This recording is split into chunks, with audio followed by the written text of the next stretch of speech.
Pessoal, vamos lá? Acho que agora parece, né, que ficou um pouquinho melhor aqui, pessoal. Eu já estou vendo que tem alguns amigos que estão entrando. Para mim tá boa a conexão. Demorou um pouquinho, mas eu acabei mexendo aqui no cabinho da tomada. Acho que isso deve ter feito a diferença, né, Odisa? Nossa companheira de todos os dias. Muito obrigado aí, Odisa. Vargas Fê também, que está sempre com a gente. Muito obrigado a todos. O querido Silas Torriani, meu querido amigo aqui de Poços de Caldas. A Tulila de Oliveira, todos vocês. Tata Capela. Agora vai, né, Tata? Perfeito, gente. Vamos embora, então. Vamos lá? É o seguinte, gente. Se a conexão melhorou é porque eu mexi no cabinho da tomada, que vocês podem ter certeza disso. Gente, é o seguinte, artigo 4º do novo CPC, não é? Nós estamos seguindo, então, uma sequência relacionada à base principiológica, né, do novo Código de Processo Civil, como eu já disse a vocês. Os nossos vídeos anteriores aqui no Periscope abordaram os artigos 1º, 2º e 3º. Eu estou seguindo realmente essa ordem, né, lógica, e gostaria de dizer aqui para todos vocês que, dentro do possível, meus amigos, nós vamos fazer uma abordagem com 2 ou 3 artigos, mas eu não quero fazer nada corrido. Eu já disse isso desde o início, até em respeito, em homenagem a todos vocês, né? A partir do instante em que eu me proponho, assumo essa responsabilidade de vir aqui para conversar com vocês sobre esses novos dispositivos, sobre esse momento novo que o direito processual civil está vivendo e que nós vivenciaremos principalmente a partir do dia 18 de março de 2016. A partir do instante em que eu me preocupo em vir aqui, eu quero, obviamente, trazer o melhor para vocês, né?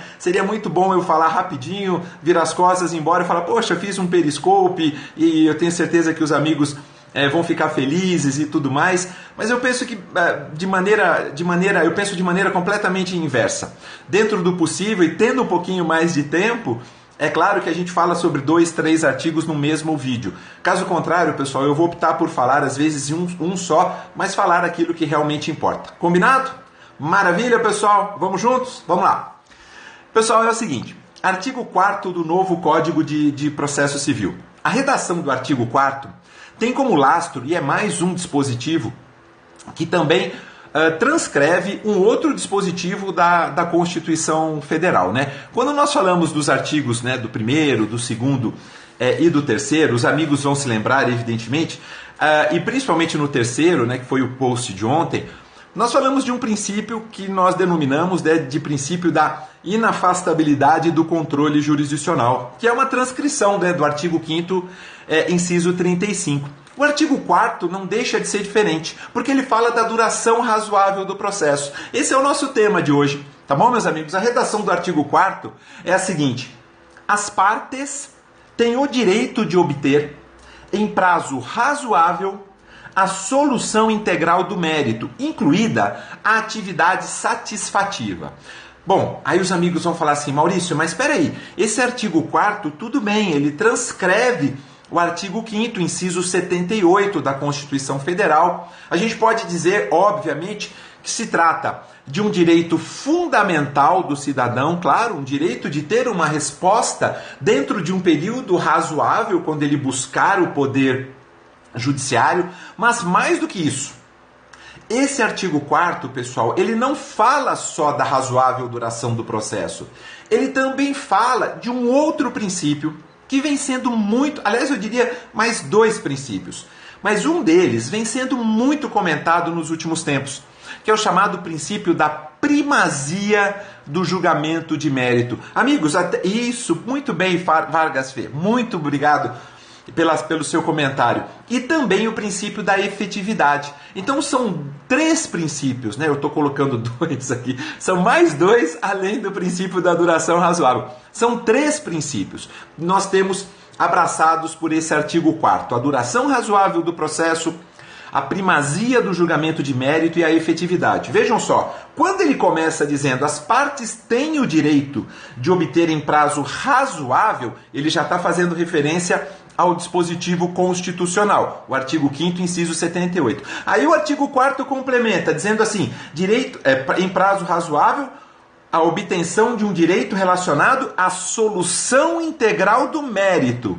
Então o novo legislador, já está querendo deixar bem claro o seguinte, olha, vamos fazer de tudo para que, quando as partes buscarem o Poder Judiciário, elas tenham uma resposta num prazo razoável e resposta que enfrente mérito, resposta que analise o mérito propriamente. Ou seja, vamos fazer de tudo para que os vícios sanáveis, como o próprio nome sugere, e com o perdão da redundância, sejam sanados, para a gente chegar na análise meritória. Sem sombra de dúvidas que o legislador mandou muito bem. Ele foi muito, vamos dizer assim, antenado com o modelo constitucional do processo civil, ao estabelecer que, além de ter direito as partes, de terem direito, melhor dizendo, as partes, a uma duração razoável do processo com análise meritória, ele completou dizendo o seguinte: incluindo a atividade satisfativa. A parte final do artigo 4º, pessoal, vejam que importante, hein? Olhem só a redação, dizendo o seguinte: incluindo a atividade satisfativa. Isso é princípio da efetividade. Compreenderam? Então são 3 princípios abrangidos no artigo 4º. Vamos lá, vamos memorizar para a gente não esquecer? Perfeito. Olha só, Aline Tel, também minha querida amiga que está sempre com a gente, Aline Pancera, né, do Rio Grande do Sul. Salvo engano, Aline, se eu estiver enganado, mas está sempre aí com a gente. Razoável duração do processo, primazia da decisão do mérito e efetividade, tá bom? São os 3 princípios abraçados aí pelo querido artigo 4º do novo CPC. E digo querido porque, como mencionou aí a Vargas Fê, realmente o legislador mandou muito bem. Ele já está dizendo o que ele quer nesse novo CPC. A base principiológica, pessoal, esses artigos 1º a 11, eles constituem, essa base constitui o substrato do direito. Na verdade, a célula nuclear, notadamente, do direito processual civil. Vejam que importante, então. Vamos trabalhar em compartimentos, meus amigos, esses 3 princípios, tá bom? Primeiro, a razoável duração do processo, depois a primazia do julgamento de mérito ou da decisão de mérito e também a efetividade.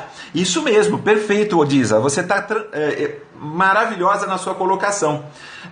Vamos trabalhar então primeiro a razoável duração do processo. Como eu já disse para vocês, pessoal, temos forte embasamento constitucional, é claro, é uma transcrição do artigo 5º, inciso 78 da Constituição Federal, mas não é nenhuma novidade para todos nós. Quando a gente falar de razoável duração do processo, pessoal, nós não estamos falando de nenhuma novidade. Por quê? Vamos lembrar de um momento histórico? Estudar o direito também, é claro, é voltar na história, é relembrar alguns aspectos históricos importantíssimos, né, no nosso caminhar, no caminhar do ordenamento, notadamente processual civil. Por que eu digo que não é uma novidade falar de duração razoável do processo? Porque essa previsibilidade já existia no Pacto de San José da Costa Rica, a famosa Convenção Americana dos Direitos Humanos, mais precisamente no seu artigo 8º, e deste pacto o Brasil já é signatário desde o dia 18 de julho de 1978. Então, imaginando que a nossa Constituição Federal, primeiro, é de 88, segundo, imaginando que ela foi alterada pela Emenda Constitucional número 45 de 2004, a famosa reforma do Judiciário, com a inclusão do inciso 78 no artigo 5º, eu consigo dizer, eu consigo concluir, né, que não se trata de nenhuma novidade. Ah, mas Maurício, foi inserido na Constituição posteriormente, com a EC 45 de 2004. Sim, mas o Brasil já era signatário do Pacto, né, de São José da Costa Rica desde 78, obviamente que já se tratava de uma norma com caráter imperativo. Então não é nenhuma novidade dizer que a duração razoável do processo faz parte aí do nosso ordenamento. Vou além, meus amigos. No novo Código de Processo Civil, se você está anotando, vale a pena lembrar. Façam uma conexão do artigo 4º com o artigo 139, aquele que fala dos poderes, deveres do juiz, que eu prefiro chamar de deveres, né, do próprio magistrado. O artigo 139, no seu inciso 2º, o 139 é uma transcrição também, é uma correspondência do artigo 125 do CPC vigente. O 139 diz assim, amigos, do novo CPC: o juiz dirigirá o processo conforme as disposições deste código, incumbindo-lhe, inciso 2º, velar pela duração razoável do processo. Ou seja, eu faço uma conjugação do 4º com o 139, inciso 2º, no mesmo novo CPC, mas eu não posso me esquecer desse embasamento constitucional, artigo 5º, inciso 78. E também não posso me esquecer, vai que isso cai numa prova dissertativa, já pensou você lembrar de tudo isso? Pois é, não posso me esquecer que o Brasil já era signatário do Pacto de San José da Costa Rica, não é? Eu vejo isso como informação importante historicamente falando,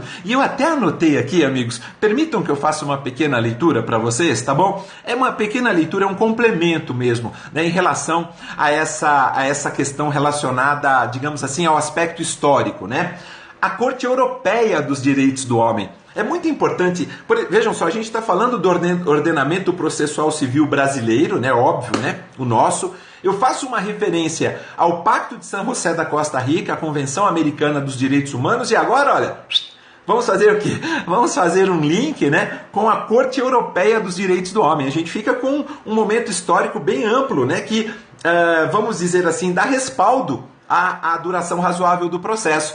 A Corte Europeia dos Direitos do Homem, ela firmou um entendimento, eu trago aqui, eu vou só ler para vocês rapidamente, o entendimento de que, claro, respeitadas, né, as circunstâncias de cada caso, a gente está falando em nível europeu, é preciso que sejam observados 3 critérios, 3 amigos, para que se determine se a duração do processo é ou não é razoável. Então a Corte Europeia dos Direitos do Homem, ela afirma 3, vamos dizer assim, 3 propósitos, né, para que a gente possa concluir se o processo está tendo uma duração razoável ou não. Ela coloca, primeiro deles, é preciso examinar a complexidade do assunto. Olha que interessante. Segundo, o comportamento dos litigantes e de seus procuradores ou da acusação e da defesa no processo. E terceiro, aliás, quem menciona isso, pessoal, principalmente é um grande autor, professor José Rogério Cruz Itucci, professor da Universidade de São Paulo, da USP.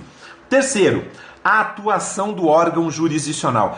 Vejam que importante, eu sei que duração razoável do processo é um tema que poderia ser abordado pelos nossos professores de Direito Constitucional, né? Pelo professor Robério Nunes, pelo professor Novelino, pelo professor Pedro Lenza. Nós temos constitucionalistas aí de primeira linha, vocês sabem muito, professora Flávia Bahia, nossa querida mestre do Direito Constitucional, mas eu acho que vale a pena a gente dar esse nosso pitaco. Então vejam, a Corte Europeia, ela coloca 3 pontos para dizer o que é um processo com duração razoável ou não. E vocês começam a perceber, meus amigos, que os pontos que definem se o processo terá uma duração razoável ou não estão inerentes, ou melhor, são inerentes ao princípio da cooperação também, que está no artigo 6º, mas a gente vai ver o princípio da cooperação em outro encontro. Por quê?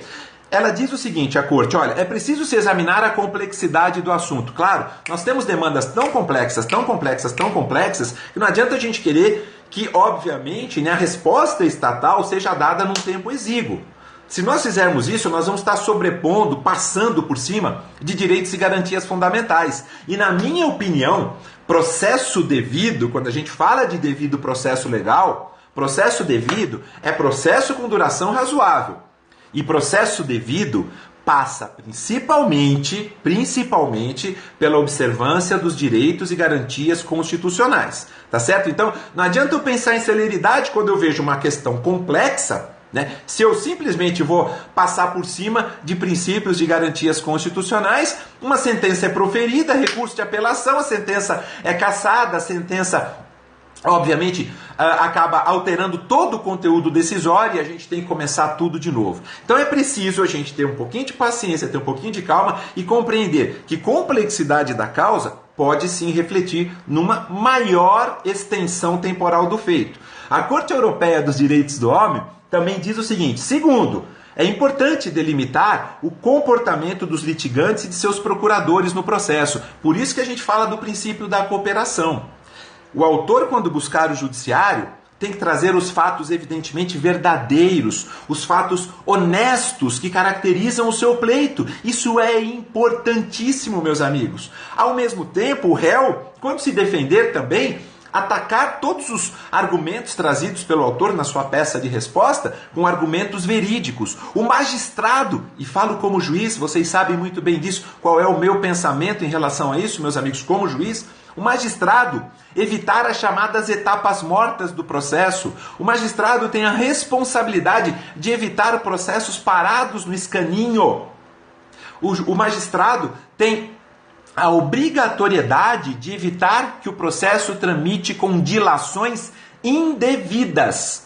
Vejam, é o comportamento de todos os sujeitos processuais. Não é só o autor, não é só o réu, é também o magistrado, é também o MP, é também a Defensoria Pública se estiver atuando nos autos, é também a Procuradoria do Estado, todos cooperando. Isso é princípio da cooperação. A partir do instante que eu o aplico na prática, é óbvio que eu vou ter uma razoável duração do processo que, acima de tudo, respeite o devido processo legal. Por quê? Porque eu vou estar, fundamentalmente, respeitando os direitos e garantias constitucionais.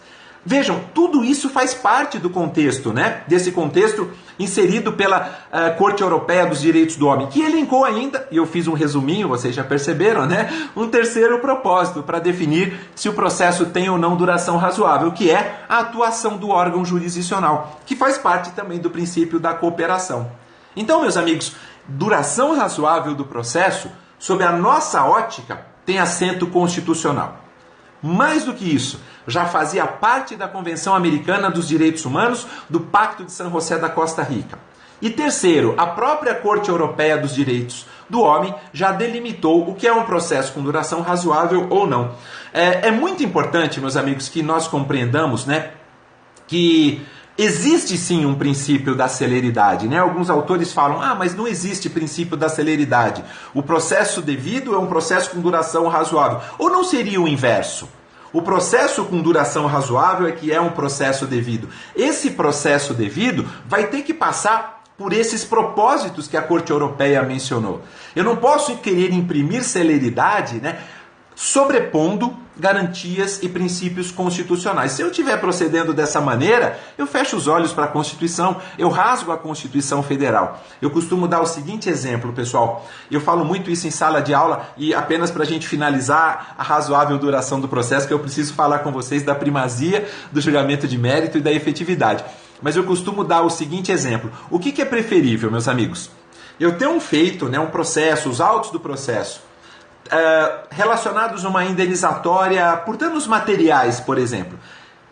Eu prefiro que um processo como esse tramite, demore 1 ano e tenha uma sentença, ou seja, num período bem razoável, até que dentro da nossa expectativa, dentro da atuação do Poder Judiciário nos dias atuais é razoável. Eu prefiro um processo assim, que demore 1 ano, ou um processo que demore 2 anos, mas que tenha, diferentemente desse primeiro, respeitado todos os direitos e garantias constitucionais. Ou seja, tenha respeitado o contraditório, ampla defesa, publicidade, isonomia processual, a chamada paridade de armas. O que é preferível? Que se sobreponha a um ou outro princípio ou garantia constitucional e termine em 1 ano, ou um outro que não se sobreponha, que respeite os direitos e garantias constitucionais, fundamentais, e termine em 2 anos. É claro, Aline, que eu prefiro o segundo, sem sombra de dúvidas, porque vejam só, e a Aline foi muito bem, é óbvio, na sua colocação, a partir do instante em que eu não respeito, um eventual recurso de apelação contra essa sentença vai cassar a sentença, vai nulificar o feito, desde o momento em que houve a ofensa a um princípio, alguma garantia constitucional, desde o começo. Quer dizer, então nós precisamos, é claro, respeitar, entender, principalmente esses 3 propósitos trazidos pela pela Corte Europeia dos Direitos do Homem, como eu mencionei para vocês. Verificar a complexidade da causa, verificar a atuação do juiz no processo e o comportamento das partes. Tudo isso, obviamente, conjugado, faz com que então nós tenhamos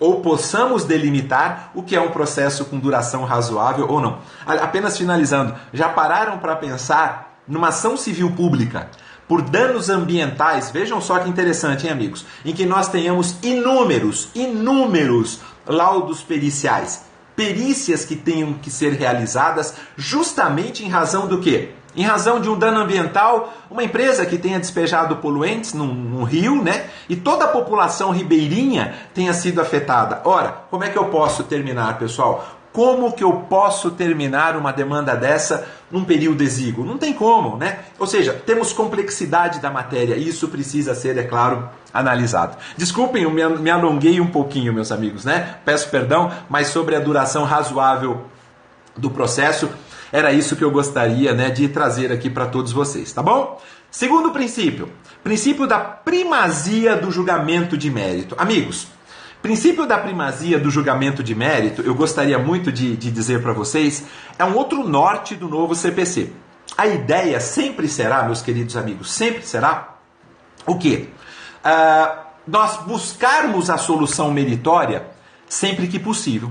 A ideia do legislador do novo CPC foi acabar com muitas jurisprudências defensivas. Nós temos no STJ exemplos clássicos de jurisprudências defensivas. Alguns autores até preferem mudar o nome. Eles não chamam, vejam que interessante, amigos, de jurisprudência defensiva. Eles chamam de jurisprudência ofensiva, porque ela nos ofende, né, literalmente. Com explicação com a qual eu comungo e concordo plenamente. Por exemplo, vamos pegar a súmula 115 do Superior Tribunal de Justiça, né, do STJ. O que diz a súmula 115? Olha, todo recurso especial que chegar aqui pra gente, aqui no STJ, né, pra gente analisar, e vocês sabem que o recurso especial chega rapidinho no STJ, né? Eu tô irônico, viu? Tô sendo... Claro que não, né, gente? Demora muito para se chegar até o STJ. Mas aí o STJ vem e fala assim, recurso especial que chegar aqui para nós, né, sem procuração, será considerado recurso inexistente. Ora, pessoal, o que custa? O que custa intimar a parte para que junte a procuração nos autos, não é? Segura o recurso especial aí no STJ, tá bom? Segura ele um pouquinho, intima a parte, ela vai fazer a juntada da procuração. Mas não, essa súmula prevalece, mas a gente tem absoluta convicção de que com o novo CPC ela cai. Ela vai ser fulminada, literalmente, né? Súmula 115 do Superior Tribunal de Justiça. Então, por conta disso, eu estou falando tudo isso porque, obviamente, está relacionado ao princípio da primazia do julgamento de mérito, né? Por conta dessa súmula e de várias outras súmulas, né, dos nossos tribunais superiores, o novo CPC está cortando literalmente esse raciocínio. Bom, meus amigos, a primazia do julgamento de mérito vem elencada ali no artigo 4º, né, dizendo, olha, as partes têm o direito de obter em prazo razoável, a gente já falou, de duração razoável, a solução integral do mérito. Solução integral do mérito, pessoal, que está elencada em vários dispositivos do novo CPC. Vou citar, aliás, já mencionaram aqui, eu não sei, não me recordo, não consegui ver o nome, né, da querida amiga que fez menção, mas o 139, inciso 9º, pessoal, diz exatamente isso também, o 139 que trata, né, dos poderes, deveres, na verdade, dos deveres do juiz. 139, inciso 9º, diz assim: o juiz dirigirá o processo conforme as disposições deste código, né? Incumbido, pronto, prova dele, maravilha, minha querida amiga, muito obrigado aí pelo carinho, exatamente isso. Inciso 9º, o juiz deverá então o quê? Incumbindo-lhe determinar o suprimento de pressupostos processuais e saneamento de outros vícios processuais. Além disso, meus amigos, se vocês quiserem anotar outro princípio relacionado à primazia do julgamento de mérito, podem colocar além do 139, inciso 9º, claro, boa Vargas Fê, o 1029, parágrafo 3º, acrescentem também, meus amigos, muito bem Vargas Fê, o 317, é um outro retrato, né? O 317 dizendo assim, olha, antes de proferir decisão sem resolução do mérito, antes, né? O juiz deverá conceder à parte oportunidade para, se possível, corrigir o vício, tá bom? Artigo 317. Então, antes de extinguir o feito sem analisar o mérito, juiz, concede à parte oportunidade para que, se for possível, corrija esse vício. Vou além, vou citar mais um só para não me alongar, peço desculpas a vocês. Artigo 932, parágrafo único. Se os amigos puderem dar uma olhadinha, no 932, parágrafo único, eu vou ler agora para vocês, né? Mas depois vale a pena ler. Antes de considerar inadmissível o recurso, o relator concederá o prazo de 5 dias ao recorrente para que seja sanado o vício ou complementada a documentação exigível. Então, antes de considerar que um recurso é inadmissível, o relator concederá o prazo de 5 dias ao recorrente para que seja sanado o vício ou complementada a documentação exigível. E já que também foi falado aí pela Vargas Fê, também nossa querida companheira, Exatamente, Camila Batista, parabéns para você também. Acabamos de falar do 932, parágrafo único. Muito bem. O 1029, parágrafo 3º, diz assim: o STF ou o STJ poderá desconsiderar vício formal de um recurso tempestivo ou determinar sua correção desde que não o repute grave. Então, amigos, a primazia do julgamento de mérito, né, ela está muito clara em vários dispositivos do nosso novo CPC. A gente está falando do quarto, mas eu já mencionei o 139 nono, o 317, o 932 parágrafo único, já falei do 1029 parágrafo 3º, perceberam? Pois é, pessoal, né? Tem muitos dispositivos alardeando a necessidade de se julgar. É um marco, isso mesmo, Provadelli, isso mesmo. É um marco, na verdade, no nosso novo ordenamento, não é? E para nós finalizarmos, né, eu disse que teria um terceiro princípio. Alguém lembra? Vamos ver se a gente lembra. Vamos lá, pessoal. Vamos tentar interagir um pouquinho, né? Falei da duração razoável do processo. Falei do que agora? Primazia do julgamento de mérito. Boa, Vargas, efetividade. A Natinha 26, minha querida amiga de Goiânia, e também esteve com a gente na pós da ATAME, né? Um grande abraço para você, minha querida amiga. Muito obrigado pelo carinho. Isso mesmo, afastar essa jurisprudência defensiva. Mas vamos lá, pessoal. Terceiro, então, efetividade. A parte final do artigo 4º diz o seguinte, meus amigos. As partes têm o direito, primeiro, né? Parte inicial, primeiro. As partes têm o direito de obter em prazo razoável. Parte do meio do artigo, digamos assim, solução integral do mérito. Parte final do artigo 4º, incluída a atividade satisfativa. Isso significa, pessoal, efetividade, né? Sem sombra de dúvidas. Esse artigo 4º do CPC, do novo CPC, embora, né, em nível infraconstitucional, ele reforça esse princípio da efetividade, né, como uma norma fundamental do processo civil brasileiro. E se eu disse que processo devido é processo com duração razoável, eu adianto para vocês também o seguinte: processo devido é processo efetivo. É preciso que seja garantida o que, meus amigos? Melhor, garantido o direito a uma tutela executiva. Satisfatividade. E a gente tem inúmeros dispositivos, né, também elencados no novo Código de Processo Civil, que garantem essa satisfatividade. Não basta ganhar, né? É preciso ganhar e fazer valer aquilo que foi ganho. É aquele ditado popular, ele cai muito bem nesse momento, né? Eu ganhei, mas não levei. É preciso ganhar e é preciso concretizar aquilo que foi objeto de ganho, como eu mencionei para vocês. Mas, antes de mais nada, é importante, né, dizer para todos, a gente precisa partir da premissa, né, de que existe um direito, sim, fundamental a uma tutela executiva, né? Mas é preciso nós partirmos também do pressuposto de que o próprio legislador ele optou por algumas restrições a essa atividade executiva. E eu apenas colocaria duas aqui para vocês. Isso faz parte, viu, pessoal, da política legislativa. Todo e qualquer ordenamento processual civil de qualquer país, né, dentro de um regime democrático de direito, todo e qualquer ordenamento processual civil tem limitações também à chamada tutela executiva. Eu colocaria duas para vocês. A primeira é a questão da impenhorabilidade de bens, não é mesmo? Não é uma exceção à chamada tutela executiva, quando o legislador vem e diz assim, olha, são considerados absolutamente impenhoráveis. Não deixa de ser? Claro que é, não é, meus amigos? Por que acaba sendo uma restrição ou uma exceção à tutela executiva? Porque entende o legislador que existem alguns bens jurídicos tutelados de maior importância.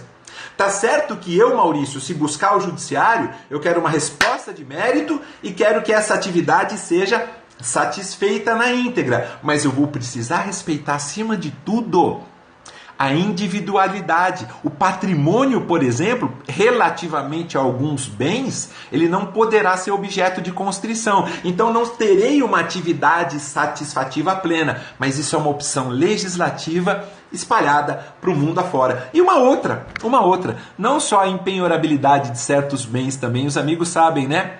Mas salário também, não é verdade? Nós sabemos que em relação a salário, há entendimentos jurisprudenciais, é claro, que você não pode realizar a constrição do montante integral, mas você pode realizar sim a constrição de um determinado percentual. Há entendimentos de tribunais espalhados aí pelo nosso país de que você poderia penhorar 20%, até 25%, e eu já vi, inclusive, constrição de até 30% dos vencimentos, né, para pagar determinado crédito. E o bem de família também, obviamente, né, o bem de família, a Lei 8.009, que nós conhecemos tão bem, de 1990. Então, isso é efetividade, pessoal. Eu vou ser sincero para vocês, né? Mecanismos existem, inúmeros, né, para que a gente tenha efetividade. Mas, é claro, o próprio legislador optou por colocar algumas exceções aí, não é? Execução calcanhar de Aquiles de sempre. Pois é, mas nós vamos tentar fazer com que esse calcanhar de Aquiles não seja o calcanhar de Aquiles, tá bom, pessoal? Espero, né, com os nossos vídeos, que a gente possa conseguir, né, que possamos ajudar, né, todos os amigos com essas nossas singelas, né, simples explicações, tá bom? Pessoal, é isso. Eu preciso terminar aqui, o tempo já são 11h40 aqui, né, horário de verão. Eu preciso terminar, preciso ir para o meu juizado especial, tem muito trabalho lá. Pessoal, queria agradecer imensamente a todos vocês, né? Muito obrigado mesmo pela paciência. Hoje o nosso periscopo foi bem longo. Pessoal, a todos que estão escrevendo, eu quero mandar um abraço grande. Poxa, nem estou conseguindo ler todos aqui, mas os amigos que estão sempre, os que estão chegando, vamos juntos, né? Vamos trabalhar esse nosso novo CPC de uma maneira desmistificada. Eu fico muito grato, agradeço principalmente a Deus, né, por ter me dado a oportunidade de acordar hoje, de estar aqui com todos vocês, e agradecer imensamente pelo carinho, né, de todos, tá bom? O trabalho é simples, o nosso trabalho é muito simples, mas não tenham dúvida, é um trabalho muito honesto. A gente faz com muito carinho para todos vocês, tá bom? Pessoal, muito obrigado, fiquem com Deus aí e tenham uma linda... Hoje, quinta-feira, tá certo? Fiquem com Deus. Até mais.